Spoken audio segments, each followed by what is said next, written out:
एक बार ऋषि नारद जी ने घोर तपस्या की और उन्हें घमंड हो गया कि उन्होंने विषय विकारों पर विजय प्राप्त कर ली है। तपस्या पूरी करने के बाद वह अपने पिता भगवान ब्रह्मा से मिलने गए और उन्हें अपने उसी विश्वास से अवगत कराया। भगवान ब्रह्मा ने नारद जी से भगवान विष्णु जी से इस बारे में चर्चा नहीं करने के लिए आग्रह किया, चूंकि नारद मुनि अति आत्मविश्वास और उत्साह में थे, इसलिए उन्होंने अपने पिता द्वारा दी गई चेतावनी के बावजूद विष्णु जी के साथ वह बात साझा करने की सोची, अर्थात पिता की बात नहीं मानी। नारद मुनि अपने चाचा विष्णु जी से मिलने गए और शेखी बखारने लगे कि उन्होंने वासना पर विजय प्राप्त कर ली है और वे आजीवन तपस्वी का जीवन व्यतीत करेंगे। नारद मुनि के अभिमान और गलतफहमी को दूर करने के लिए विष्णु जी ने एक मायावी दुनिया रची, जहां पर एक सुंदर राजकुमारी का स्वयंवर आयोजित किया गया था और दूर दूर के प्रसिद्ध शासक राजकुमारी से विवाह करने आए थे। ऐसा भव्य उत्सव और तैयारियों को देखकर नारद मुनि राजकुमारी से विवाह करने के लिए उत्साहित हो गए। भगवान विष्णु का रूप मनमोहक है।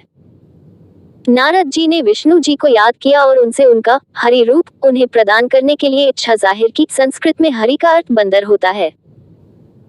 भगवान विष्णु ने चतुराई से तथास्तु कहकर सहमति दी और नारद जी का चेहरा वानर की तरह परिवर्तित हो गया, जिससे नारद जी अनजान थे। स्वयंवर का समय आ गया और राजकुमारी ने शाही दरबार में प्रवेश किया। नारद जी कतार में खड़े थे और राजकुमारी की प्रतीक्षा कर रहे थे कि वह उन्हें माला पहनाए। वह पास आई, ऋषि नारद को देखकर भी अनदेखा कर आगे की ओर चली गई। नारद मुनि चौंक गए कि राजकुमारी ने उनकी उपेक्षा क्यों की।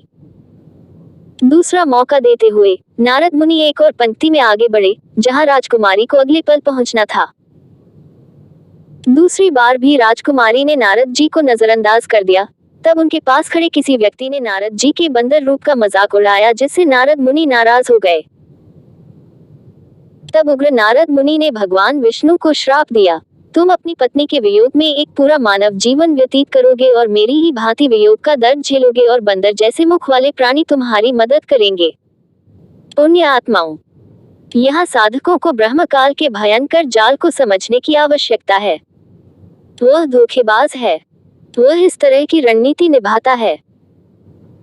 सबसे पहले ब्रह्मकाल ने विष्णु जी को नारद जी के घमंड को कुचलने के लिए प्रेरित किया, जिससे विष्णु जी ने एक मायावी दुनिया रची। फिर नारद जी ने विष्णु जी के समान सुंदर दिखने की इच्छा से उनका आह्वान किया। विष्णु जी ने नारद जी के साथ छल किया, जिसके परिणामस्वरूप नारद जी ने विष्णु जी को श्राप दिया। ब्रह्मकाल के 21 ब्रह्मांडों में विष्णु जी केवल सतोगुण विभाग के स्वामी हैं। उनके पास विभिन्न प्रकार की सीमित शक्तियां हैं। यहाँ तक कि ऋषि नारद भी कोई सामान्य व्यक्ति नहीं है। लेकिन विडंबना यह है कि त्रिलोकी और विष्णु जी नारद मुनि द्वारा दिए गए श्राप के प्रभाव को निष्प्रभावी नहीं कर सके और श्री राम के रूप में मानव जन्म में पीड़ित हुए। सर्वशक्तिमान कबीरदेव अपनी अमृतवाणी में बताते हैं, आप किस राम भगवान की पूजा करते हैं जो आपको 3 ताप यानी अभिशाप से राहत नहीं दिला सकते।